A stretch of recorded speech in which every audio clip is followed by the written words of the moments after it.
다음으로 경기도의 GTX 사업 계획에 의하면 개통 첫 해에 일일 평균 약 76만 명, 오타입니다. 79만이 아니라 76만 명이 GTX를 이용할 것으로 예측하고 있습니다. 이 문제에 대하여 질문을 드리도록 하겠습니다.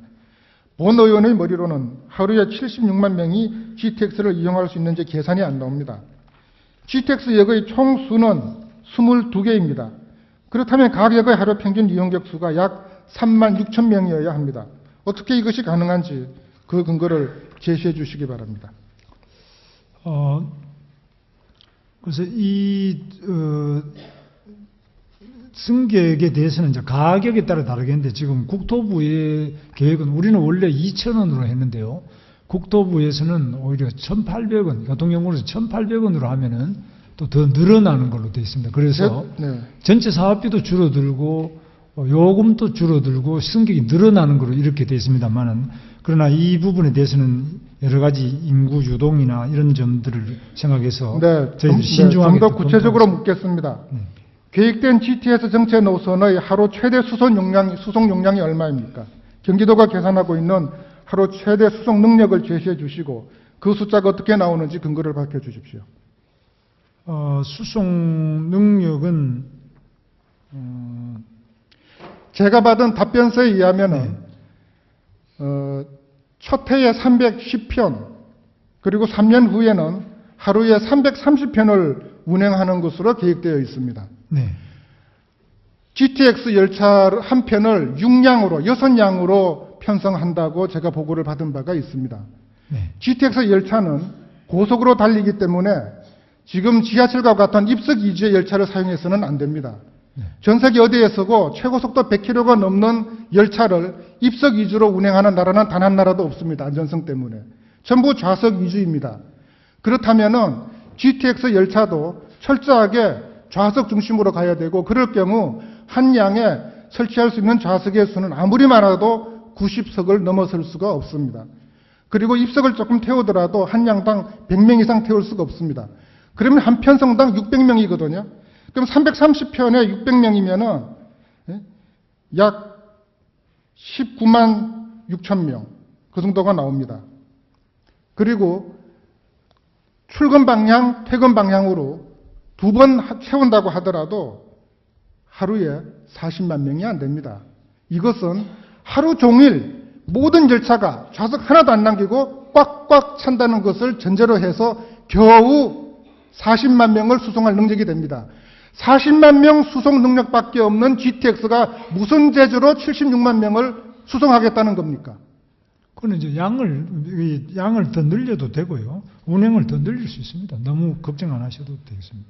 손님 많은 것은 걱정이 없는데 없는 것이 걱정이 있습니다. GTX 설계 기본 개념도를 보면은 역사를 6량이 정차할 수 있는 역사를 짓겠다고 되어 있습니다. 그래서 6량을 기본으로 하는 것입니다.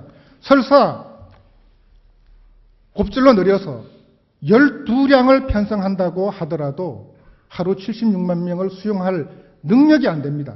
저희 설계는 혼잡률이 100%, 의원님 말씀대로 100%가 아니고 150%로 보는데 일정한 정도의 입석도 가능한 것으로 저희들은 보고 있습니다. 네, 일정 양의 입석을 해봐야 100명이라는 거지요, 한 양당.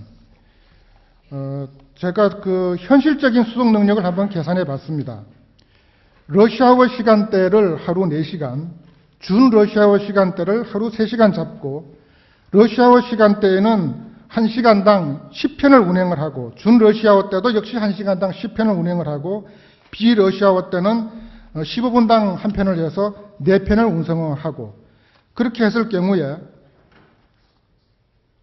그리고 준 러시아워 때에는 좌석이 한 3분의 2 정도 차고, 비러시아워 때에는 3분의 1 정도가 차고, 그리고 출근 방향에 대해서 또 반대 방향으로 0.5 정도의 그 인원이, 승객이 더 있다고 가정했을 때, 그렇게 했을 때 하루 총 수송할 수 있는 인원이 26만 8,800명입니다.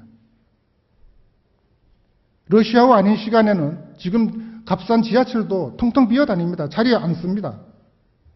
그런데 어떻게 하루 가장 긍정적으로 계산을 해서 하루 27만 명밖에 수송 능력이 없는데 76만 명을 수송하시겠다는 것인지 저는 기가 찰 뿐입니다. 하루 수송 능력이 30만 명도 안 되는 GTX를 76만 명이 수요가 있을 것이라고 계산을 해서 타당성이 나온 겁니다. 이 타당성 조사한 분들이 수송 능력은 저는 생각도 안 했다고 봐요. 계산도 안 해본 겁니다. 이러한 상황에서 채산성이 있으려면 요금이 적어도 1.5배, 2배 이상 올라가야 될 겁니다. 하루 30만 명도 수용 못하고 76만 명 수용하는 것으로 계산한 그 채산성을 맞추려면 요금 곱절 내지 잘못하면 3배까지 올라가야 되지 않겠습니까? 그렇게 되면은 정말 승객 수요가 있으리라고 생각하십니까? 한 번 타는데 9,000원, 만원 내도 탈이라고 생각하십니까? 본 의원은 지난 9월 14일 있은 제2차 GTX 검증 특위 시에 서상교 녹색철도 추진본부장에게 하루 승객 76만 명이 나온 수요 예측에 대한 자료를 요청했습니다. 아직도 그 자료는 본 의원에게 전달되지 않고 있습니다. 본 의원은 이 자리에서 다시 도지사께 그 자료의 제출을 요청합니다. 앞으로도 또 조사를 하시겠지만 기양에 나온 76만 명이라고 하는 그 예측 수요가 어떤 근거로 그런 수요가 나왔는지 저는 몹시 궁금합니다. 예를 들어서 일산 대화역에서 3호선을 이용하려는 승객에게 GTX를 이용하면 여기서 강남까지 22분밖에 안 걸리고 요금은 3,000원이다 그러면은 다 GTX 타겠다고 할 겁니다. 그런 식으로 여론조사하면은 아주 높게 나오겠지요. 그러나 집으로 무작위로 전화를 걸어서 당신이 마두동 사는 분에게 마두동에서 킨텍스까지 15분간 대중교통 이용하고 다시 지하 50m를 내려가서 배차간격대로 기다려서 22분 동안 삼성역까지 가서 아니면 강남역까지 가서 다시 다른 대중교통으로 갈아타고 지하 50m를 올라와서 기다렸다가 갈아타고 그렇게 옮겨갈 경우에 제가 보기에는 적어도 1시간 내지 70분이 소요됩니다. 그렇게 대중교통을 이용하면. 그런데 현재도 마두동에서 마두역에서 3호선을 타고 삼성역이나 강남 가면은 90분이면 갑니다. 충분히 갑니다. 이 20분이라는 시간 차이에 당신은 1,100원 정도 들여서 대중교통으로 90분 만에 가겠습니까? 3,000원 들여서 70분 만에 가겠습니까? 물어보면은 어떤 대답이 나오리라고 여러분 생각하십니까? 그래서 저는 어떤 방식으로 수요 예측을 했는지, 여론조사를 했는지, 혹은 앞으로 할 것인지 그 방법이 몹시 궁금합니다.